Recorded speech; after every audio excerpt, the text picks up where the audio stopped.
How do you deal with your ego? I've reached the goal of financial freedom that I set 5 years ago, but instead of scaling back and taking less risk, I'm pushing harder and risking even more. Start us off, Leon. Man, that's a tough one.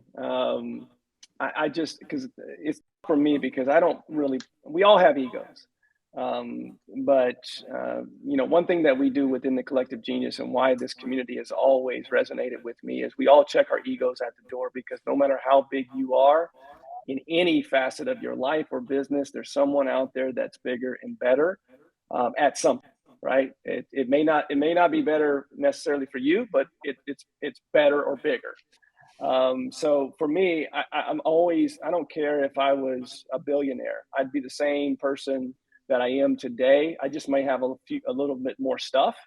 But I will also say there's nothing wrong with pushing the rock. As long as you set, your standards of, this is aggressive. I've got a little medium risk. And then I've got, my opportunities for low risk. I think if you're diversified, you can still keep pushing the rock while, feeding your ego at the same time. All right. Jimmy, what about you? I'd say the way I deal with it is I think the best and worst part about being a business owner or a leader is that you're responsible for everything that happens.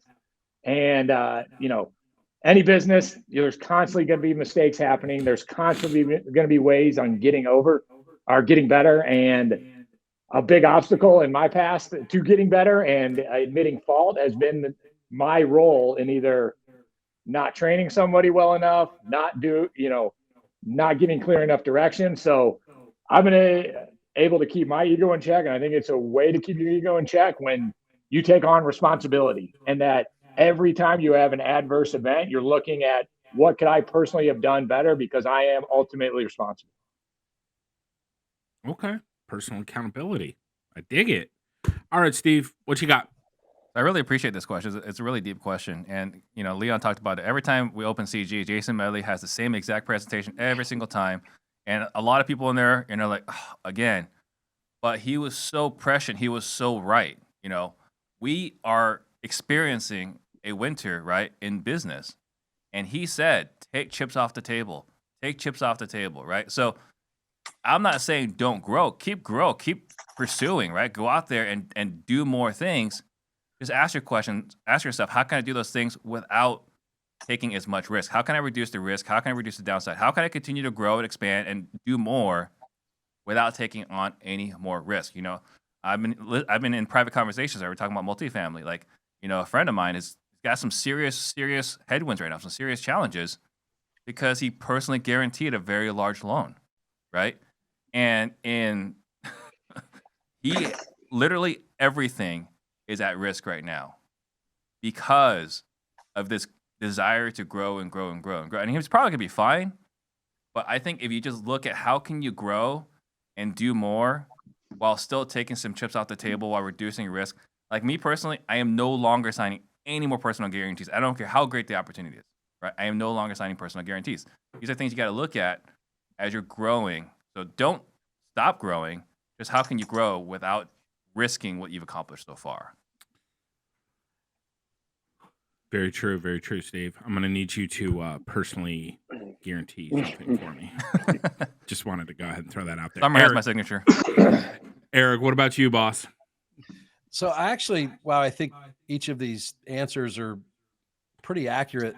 When I look at a question or a statement like that, I start to dig in a little bit. And I think the assumption is that the ego is what feeding this person's desire to obtain this more significant financial freedom. So I actually was thinking about it, and I split it into two. I think the question as it was stated on there was, I reached financial freedom 5 years ago and I'm still pushing.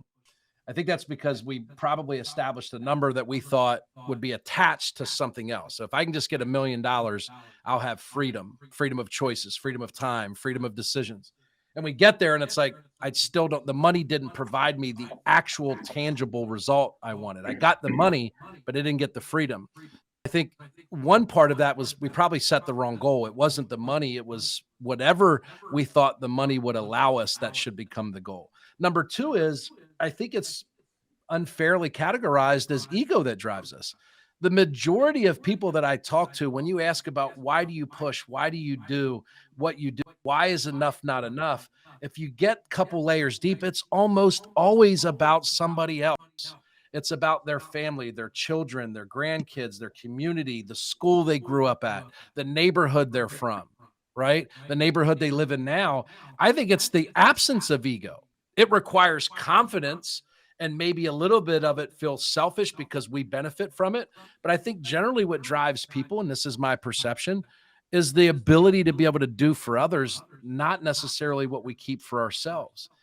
And those are the two parts. I think they got blended together, but one was financial freedom was attached to a number, and that's just not the case. It's financial and it's freedom. One doesn't guarantee the other. The first Eric, part was, is it that- ego driven? And I think the answer is no.